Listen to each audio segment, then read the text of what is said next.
दोस्तों, अमिताभ बच्चन और शत्रुघ्न सिन्हा ने अपने करियर में कई हिट और सुपरहिट फिल्मों में काम किया है। दोनों की कई फिल्में ब्लॉकबस्टर भी साबित हुई है। दोनों संघर्ष के दिनों के साथी भी रहे हैं। फिल्म परवाना में दोनों ने पहली बार एक साथ काम किया था और फिर उसके बाद एक और कम चर्चित फिल्म रास्ते का पत्थर में भी दोनों ने एक साथ काम किया था। इन गुमनाम सी फिल्मों के अलावा अमिताभ और शत्रुघ्न सिन्हा ने फिल्म काला पत्थर, दोस्ताना, शान और नसीब में भी साथ में काम किया है। इन फिल्मों के बारे में खासियत ये रही थी कि हर बार शत्रुघ्न सिन्हा को अमिताभ बच्चन से ज्यादा तालियां मिलती थी। इन फिल्मों की आउटडोर शूटिंग के दौरान भी लोग जब शत्रुघ्न सिन्हा को देखकर अमिताभ से ज्यादा सीटियां बजाते थे तो अमिताभ अक्सर परेशान हो जाते थे। शत्रुघ्न सिन्हा अब भी उन दिनों को जब याद करते हैं तो भावुक हो जाते हैं। अपनी आत्मकथा में उन्होंने अमिताभ बच्चन को लेकर खूब सारी बातें की है और यह भी बता चुके हैं कि कैसे अमिताभ बच्चन की फिल्मों से उन्हें ऐन मौके पर उन्हें इसलिए बाहर कर दिया जाता था क्योंकि अमिताभ उनकी मौजूदगी को अपने लिए खतरा मानने लगे थे। दोनों का दोस्ताना फिल्म दोस्ताना की तरह ही असल जिंदगी में भी काफी लंबे अरसे तक बिगड़ा रहा, लेकिन अब फिर दोनों दोस्त हैं और अच्छे दोस्त हैं। दोस्ताना उस दौर में सुपरहिट फिल्म साबित हुई थी। इस फिल्म के निर्माता थे यश जौहर और इस फिल्म से उनके प्रोडक्शन हाउस यानी कि धर्मा प्रोडक्शंस की नींव पड़ी थी, जिसके कर्ता धर्ता अब करण जौहर है। फिल्म दोस्ताना की कहानी मशहूर लेखक जोड़ी सलीम जावेद ने लिखी थी।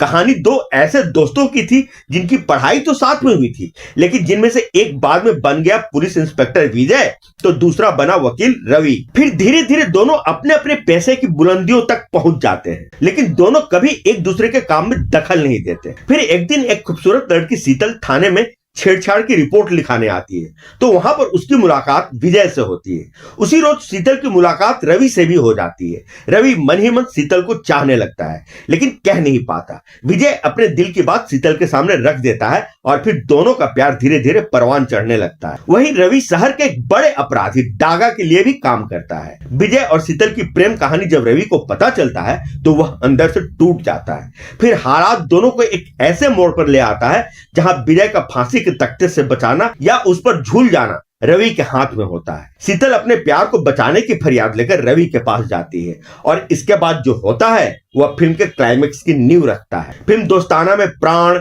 हेलन और इफ्तिकार ने भी अहम किरदार निभाए थे।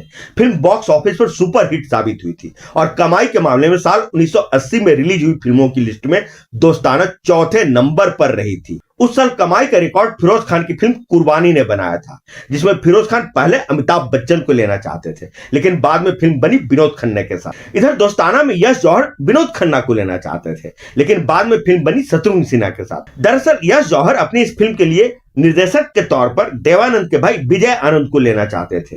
दोनों के बीच फिल्म को लेकर बैठकें भी हुई लेकिन विजय आनंद उन दिनों राम बलराम और राजपूत जैसी फिल्मों में बिजी थे तो मामला राज खोसला पर जाकर अटका। तब तक फिल्म के हीरो अमिताभ बच्चन और विनोद खन्ना ही थे।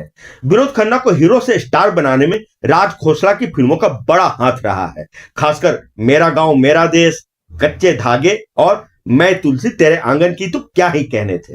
वहीं विनोद खन्ना भी राज खोसला पर आंख मूंद कर भरोसा करते थे, लेकिन जब राज खोसला ने फिल्म दोस्ताना की स्क्रिप्ट पढ़ी तो उन्हें लगा कि इसमें वकील का जो रोल विनोद खन्ना करने जा रहे हैं उसमें तो जान है ही नहीं और फिर वो रोल विनोद खन्ना के स्टारडम के हिसाब से उन्हें ठीक भी नहीं लगा। राज खोसला ने जब इसके बारे में यश जौहर से बात की तो यश जौहर ने उनसे ही पूछ लिया कि विनोद की जगह दूसरा कौन सा हीरो उस रोल में फिट बैठेगा तो राज खोसला ने तपाक से शत्रुघ्न सिन्हा का नाम ले लिया और फिर इस तरह विनोद खन्ना को रिप्लेस कर शत्रुघ्न सिन्हा को फिल्म में कास्ट किया गया। फिल्म दोस्ताना सलीम जावेद की उन गिनी चुनी फिल्मों में शामिल है जिनका संगीत काफी हिट रहा था। इस फिल्म के लिए आनंद बख्शी ने बहुत ही खूबसूरत गाने लिखे थे और लक्ष्मीकांत प्यारेलाल की धुनों का तो क्या ही कहना था। किशोर कुमार का आशिकाना अंदाज में गाया हुआ गाना बहुत खूबसूरत जवां एक लड़की या फिर आशा भोसले के साथ मिलकर गाया गाना दिल लगी ने दी हवा थोड़ा सा धुआं उठा के तो क्या ही कहने थे। लेकिन फिल्म के सारे गानों पर रफी साहब का गाया यह गाना मेरे दोस्त किस्सा ये क्या हो गया है, सुना है कि तू बेवफा हो गया, सबों पर भारी पड़ा। फिर आखिर में फिल्म का ऑल टाइम हिट गाना वो रहा जिसे मोहम्मद रफी और किशोर कुमार ने मिलकर गाया था, बने चाहे दुश्मन जमाना हमारा। हालांकि फिल्म फेयर पुरस्कारों की अंदरूनी सियासत के चलते फिल्म दोस्ताना को उस साल का एक भी पुरस्कार नहीं मिला था। तो दोस्तों, ये रही कहानी अमिताभ बच्चन और शत्रुघ्न सिन्हा की फिल्म दोस्ताना की। यह कहानी आपको कैसी लगी हमें कमेंट बॉक्स में लिखकर जरूर बताएं। साथ ही हमें यह भी बताएं कि दोनों की जोड़ी वाली आपको कौन सी फिल्म सबसे ज्यादा पसंद है। और जाने से पहले आप सभी से वही छोटी सी रिक्वेस्ट कि अगर आपने अभी तक इस वीडियो को लाइक और चैनल को सब्सक्राइब नहीं किया है तो आप उसे अभी के अभी जरूर कर लें। हम आपके लिए ऐसी ही जानकारियों और मनोरंजन से भरपूर वीडियो बनाते ही रहते हैं। तो फिर मिलते हैं अगले वीडियो में किसी नए टॉपिक के साथ।